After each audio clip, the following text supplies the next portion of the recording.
শান্তি না থাকলে পর্যটনের উন্নয়ন সম্ভব নয়। পর্যটন শিল্পের সঙ্গে জড়িয়ে রয়েছে আত্মনির্ভরতাও, বলেছেন রাজ্যপাল ইন্দ্র সেনা রেড্ডি নাল্লু। আজ বিশ্ব পর্যটন দিবস উপলক্ষে উজ্জয়ন্ত রাজপ্রাসাদ প্রাঙ্গণে আয়োজিত অনুষ্ঠানে তিনি কথা বলেন। এদিন পতাকা নেড়ে সাইকেল র্যালি, শান্তি পদযাত্রার সূচনা অনুষ্ঠানে এছাড়া ছিলেন পর্যটন মন্ত্রী সুশান্ত চৌধুরী, পর্যটন অধিকর্তা প্রশান্ত বাদল নেগি প্রমুখ।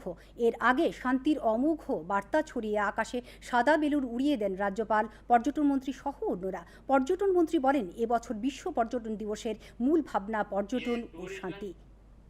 ज्यादा बढ़ना है, उससे एम्प्लॉयमेंट आना है, फाइनेंशियली ग्रोथ होना है, तो पीस अपन उसको कायम रखना है।